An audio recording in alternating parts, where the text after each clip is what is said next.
Hi guys! Welcome to my travel vlog. Samahan nyo kami sa aming exciting na biyahe. This time papunta tayo sa Bicol at Mindoro para tuklasin ng ilang mga hidden gems sa mga lugar na ito. Bago tayo magpatuloy, dadaan muna tayo sa isang pinaka-iconic na kalsada sa Quezon, ang Old Zigzag Road.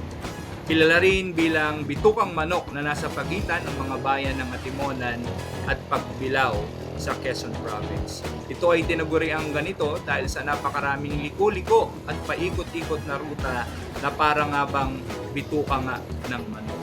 Dating pangunahing daan patungong Bicol, ngayon ay isang historical road na dinadaanan pa rin ng mga adventurers at travelers na gustong maranasan ang thrill sa bawat ikot. Samahan nyo kami!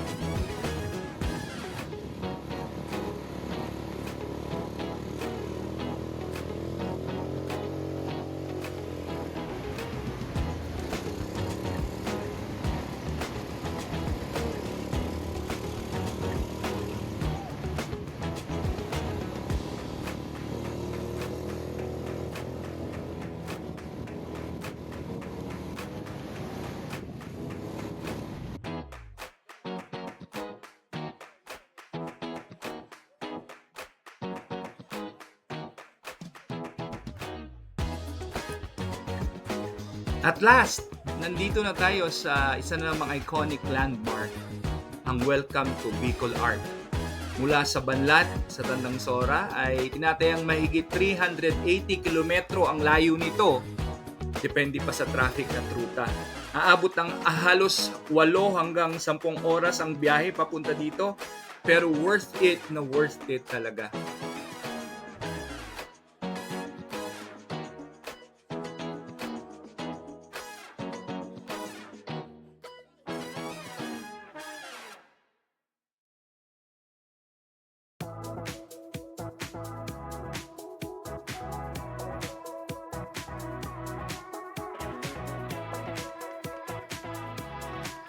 Wow! Ngayon naman ay nandito tayo sa Mayon Skyline, isa sa mga pinakamagandang pasyalan dito sa Albay, kung saan makikita mo ang 360-degree view ng Mayon Volcano at ng paligid nito. Perfect spot para sa nature trip at photo ops. Ang Mayon Skyline ay matatagpuan sa Barangay Buang, Tabaco City, Albay.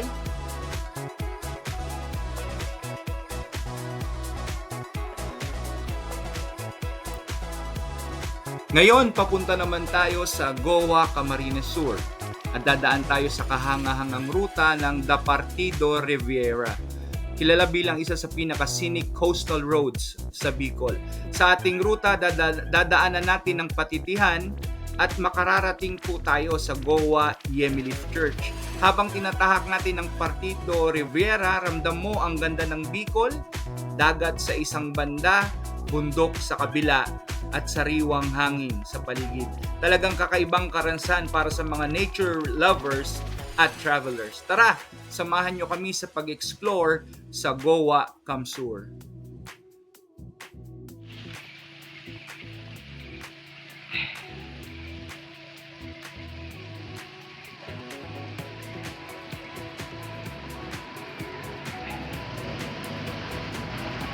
Nakakagutom? Break muna tayo para sa isang matinding pampalamig. Nandito tayo ngayon sa sikat na DJC Halo-Halo dito sa Tiwi, Albay. Isa sa pinakahanap-hanap ng mga bumibisita sa Bicol dahil sa kakaibang timpla nito. Hindi lang ito basta halo-halo. May secret mix sila na nagbibigay ng unique na lasa. Creamy, cheesy, at puno ng tamis at sarap ang bawat subo. Grabe, sulit ang biyahe.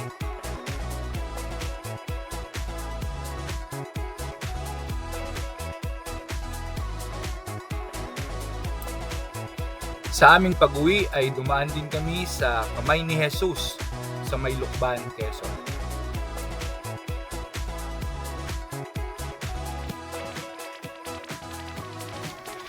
Pa-Mansalay, Mindoro naman tayo. And the best part, sasakay tayo ng Roro mula sa Batangas Port papunta sa Calapan Port sa Mindoro. Sa Batangas Port ay nasa 150 kilometers o 4 hanggang 5 oras na biyahe mula sa amin sa Quezon City. Sa barko naman ay mga 2 to 3 hours. Kaya let's enjoy the sea breeze. From Calapan Port, tuloy-tuloy pa rin ang biyahe natin. Hihigit kumulang 120 kilometers pa ang lalakbayin natin papuntang Mansalay. Mga 3 to 4 hours pa yon na ating momotorin. Kaya yan!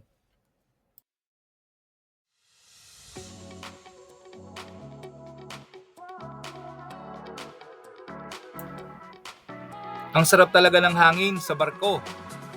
Welcome sa Kapitolyo ng Calapan City, Mindoro. Galing sa epic drive natin sa Mansalay, tuloy-tuloy na tayo papunta sa isa sa mga crown jewel ng Mindoro, ang Puerto Galera. Pero habang nagdadrive pa lang tayo, may isang hindi mo pwedeng palampasin. Tingnan nyo, ang ganda. Yan ang Tamaraw Falls, isang multi-tiered waterfalls na sobrang lakas at ganda. Parang welcome gift sa atin mula sa bundok papunta sa baybayin. Brief stop lang muna to, pero babalikan natin yan. For now, forward to Puerto Galera. Famous for its crystal clear waters, vibrant coral gardens, and sabi nila, isa to sa most beautiful bays in the world.